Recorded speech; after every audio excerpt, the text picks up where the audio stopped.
Trump says he has watched it. Well, everybody's watching. Welcome to China, first of all. Can I have your name and where are you from, please? My name is Austin Hicks. I'm from Winston-Salem, North Carolina, United States. And what are you doing here in China? So I came here for multiple reasons, but I'm here studying at East China Normal University to get my master's in international relations. And how long you're staying here? I'll be here for 2 years, 2 years. at least. Okay, so before you come here, if you ever heard about China, what is the craziest thing you have heard? The craziest thing I've heard about China, well, there's a laundry list of things. I mean, in what way do you mean? Like, I mean, it could be anything. it could be literally anything. Yeah, anything.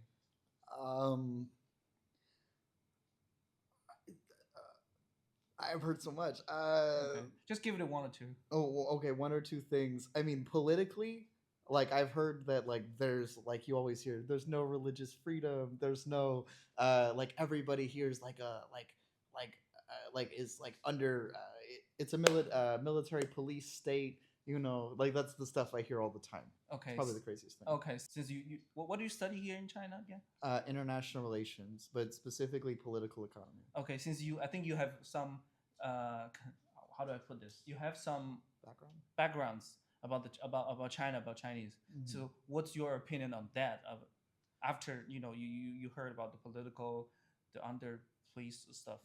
So yeah, I've actually studied Chinese politics and economics for a long, long, long time now, and I've learned that everything I was told about China when I was growing up, like many people are figuring out now in the U.S., was bullshit. Um, like I always heard that I heard about like the 996. I've heard about the Uyghurs. I've heard about Tibet. And I realized that most of what the U.S. Government and the media was telling me was just a complete lie. I mean, I was very lucky though that I fell down a pipeline. Like it's not a sentence. Those words usually don't go together. But like, I fell down a pipeline where I was starting to read actual what Chinese people have to say about China. I studied. I was telling you before this podcast that I was studying Mao, and with an even-handed understanding, when you read what Mao had to say and you read the history, once you take the time to do independent investigation, you may spend like I have 3 years of my life reading into Chinese politics and revolutionary politics as a whole. Wow. You'll realize that everything you told was wrong, but it's almost impossible to go down that road. That's why when you ask me what's something crazy you've heard about China, why I hesitated, because I'm like, I know most of this isn't true, so I've already cycled it out. Okay, cool. So for let's back to your study. Like since you were here for 2 years, may I ask how much you're spending for your tuition, for housing, accommodation, or do you have an idea, or do you have a budget for the 2 years? So yeah, unlike in the U.S. where I'd be spending like $25,000 a semester, here for my first year I'm spending $5,000 for tuition, and for housing I'm spending, I think it's like $600 a month, roundabout in yuan. That's about what it is. Yeah. And well. But next year my free scholarship will kick in, so I'll be set. But yeah, that's kind of what things are looking like so far. Okay, so far, I know you've been here for like a couple of days, right? Just two, 3 days. 2 days. What's something you think that is a culture shock to you? Oh fuck. Where do I begin? Oh my god. Okay, I'm gonna name like a really little thing. Okay. So in the U.S., I worked at a pizza restaurant while I had to pay myself through school, and my roommate Brian, who's here, ordered me some Papa John's, and what came in the fucking box was it was disgusting. It was it was the one thing China's doing it wrong here.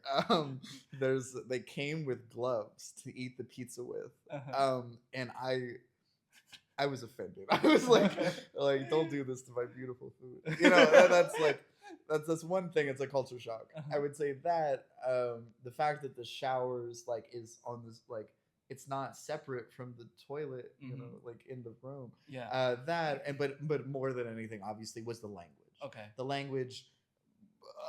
People speak so fast.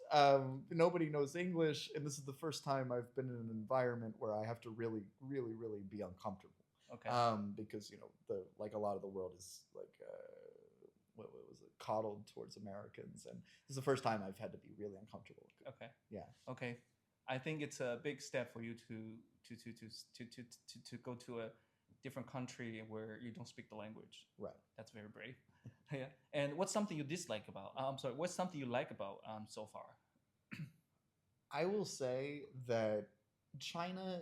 So I grew up in the southern United States, Uh huh. which in the book that I've been writing, where I'm putting it in a framework of an internal colony thesis. Okay. So it's a very underdeveloped part of the country, even still to this day.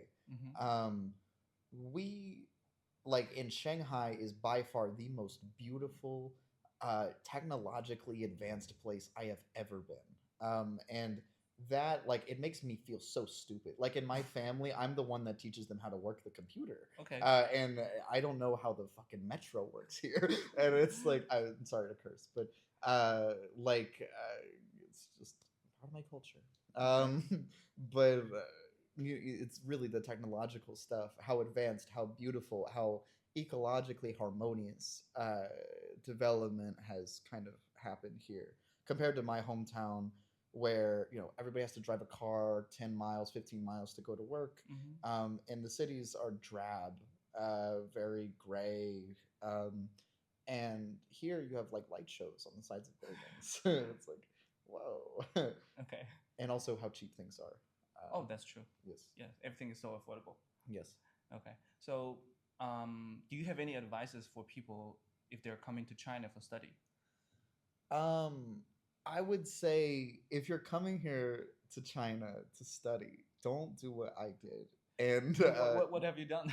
I I had only studied Chinese for literally a month Oh wow. before I came here, Mm-hmm. and I don't have the foundation on which to learn Chinese. So I speak Spanish and Russian, and if some Russian guy comes up to me and he starts talking, I will have a basic idea of what he's saying. I'll learn. I know how to ask him, "What are you saying?" Okay. and to learn new words and things like that. With Mandarin, it's like you can't read the words unless you know the pinyin, and like you'll look at whole characters, whole words, and just not know what you're seeing. So you need to study Chinese for a little while before you come Okay. here. You can throw yourself in the pool like I did, but like yeah, I think this was the wrong choice. So that's my lesson. Yeah, learn some Chinese before you come here. If you're coming here to study. Yeah, but don't be afraid. I Yeah. like so many people I think are afraid of Chinese in the U.S. Because like it is so complicated and it is so different. Um, but don't be afraid of it. Like Mhm. you have to take that challenge. Yeah, take that step and let's see what's going. Yeah, why do you choose Shanghai? Shanghai. So two reasons. Well, first, a practical reason because the political situation in the U.S. is so rapidly deteriorating. In the summer, I was applying to a bunch of universities, uh, and the only ones available in China at the time, because I got really late to it, Mm-hmm. was East China Normal and a few other schools. And I was like, okay, you know what? I'll just wait another cycle. But East China Normal, like I applied to them and them only, and I got in. And I was like, well, things are getting worse. So, like, let me get out of here now. Mm-hmm. But I would have gone here if I waited a year anyway. Okay. So, I just didn't think they could get everything together in time. So that's kind of my rush turnaround. But I was planning on going to school before this, maybe probably in the U.S., but in Europe as well. But things are just way too expensive. I wouldn't be able Okay. to afford it. Okay. Sure. So, since you were here since for a couple of days, have you watched the military parade? Yeah, I did. Okay. Yeah. What's your what do you think about the parade? So I was talking to my best friend back home about this. So one of the things that I think like it gives me a different perspective is that I was talking to you about this before, but I'm a Marxist. Like I'm a Marxist Leninist, and I've read a lot, and there are very very few Americans who can kind of like who have done that. But when I watched the parade, it was such a surreal feeling because we hear about those North Korean folks who Mm-hmm. will like cry at a military parade, or Chinese folks who cried yes I mean 2 days Yeah. ago, Mm-hmm. um, and they won't understand why in the U.S. But I actually felt a weird national pride and joy 2 days ago Wow. because I was because I we worded it like this. It was like in 1949, the historians said that China stood up, and in my culture, our nationalism is pushing everyone down. It's almost impossible to feel proud of an imperialist country in the same way that if you're watching 80 years back at the anti-Japanese, anti-fascist war, how far China has come, Mm-hmm. doing good things, like developing in a harmonious way with the working class and peasantry. Whereas in the U.S., all of our development is on the backs of black people and Wars. Chicanos and wars, yeah, and oppression, imperialism, um, and it's why I don't really, and most Americans don't really feel patriotic in the same way that I see Chinese folks do, Mm-hmm. and it is very emotional, like to see to think about the people who suffered and that their sacrifices did not go in vain. Whereas if you look back at Vietnam and the people that those brave veterans who fought to end the war, that their sacrifice has gone in vain for the most part until Mm-hmm. now, which is unfortunate. But that it kind of gives you a different sense of pride. So when I watched that parade, I was like, yes, I'm in the place that's on the right side of history. And I think that's how most Chinese people view it. Yeah. Um, though if you look at it on the surface, it's almost like cult like, Okay. but to an American's view, but not to mine. Okay. So, in your opinion, what do most Americans think about this parade? Oh, they think so. I think they look at it like George Orwell 1984 style, like, oh my God, these people are being paid. Like these people are making a lot of money doing this, and I've had friends who've talked to me like as I'm one of like thinking I'm one of those people, Uh huh. uh, and I think most Americans view that parade and are just a little bit scared, Okay. but not because of the content, but the framing of the content by the American media. Because what I read, so I got my VPN and I read on CNN that oh my God, China's preparing for war, blah blah blah blah blah. Like they're threatening the United States global order. When if you listen to what she said, uh, uh, but uh, uh, like he's talking about building a peaceful world where all peoples can develop freely, Mm-hmm. and that is inherently a threat to the American order, and that's why the media says that. And that's when a lot of Americans subsequently that's what they think. Like, and they think that the the persistent framing in every movie, TV show, newscast, book, if Americans still read books. Sorry, that was really mean. But no, no, no, I just don't know many people who read that much. Um, like, is that X thing is a threat to the American way of life, and I Mm-hmm. think that's how a lot of Americans will view that, and Okay. they'll just see it as a pointless parade. They won't, because most Americans don't really have ties to World War II the same way Chinese folks do. Yeah. You know what we think about this parade? That we think it is a like we're going to rise peacefully. We're like to be peaceful with every other country in on earth. Right. But we are doing this. We are like building up our militaries because we want to at least we can protect ourselves when it comes to war. Because right now we believe. I think in my opinion we believe we have two big major enemies. One is the U.S. because of the trade war and everything. We are prepared in case there is a war. Two is because of the Japanese, the government, how they seized World War II, how they Mm. seized the anti-Japanese war. because their government, the authorities, they never admit what was happening back in 1937, 1940 something, and also they don't admit the Nanjing massacre. No, no, they don't. That's right.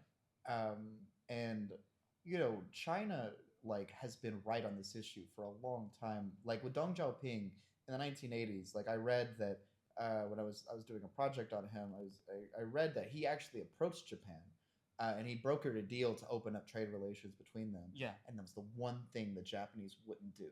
They wouldn't say that they did what they did in Nanjing. But like, it blows my mind, and I know, and I think the Chinese inherently know, and I mean the with the U.S. news, like the changing of the name of the Department of Defense to the War Department, which is I think more accurate, but and the fact that there are policy papers and the CIA, no, not the CIA director, the oh my god, Pete Hegseth has openly said we are preparing for a war on China. That's like it is right to show China's strength. China is a beacon to the world, I think, in anti-imperialist defense, because people look at the world as two ways. There's the European Western way, European American way, and then there's the Chinese way. And it's been like this since the Bandung Conference in 1955, and the subsequent Tricontinental in 1961. Or two, I don't remember. Castro was there though, but China led those negotiations. China was leading anti-imperialist solidarity and global South interconnectedness and development ever since then. And I think that if you're somebody that's not from America or Europe, you won't really understand it. But if you're coming from like Nigeria or Ghana, and you look at it, you're like, no, these are the people who are standing up for what's right, standing up for their own people, and for national sovereignty, and that's something that has to be applauded. Okay. One last question, since I remember you said you worked in the pizza restaurant before. Yeah.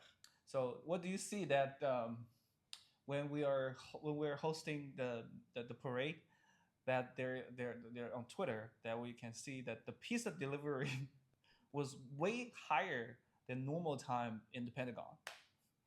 Wait, seriously? I didn't know that. Okay, I did didn't not know that. Okay, yeah. But I fucking believe.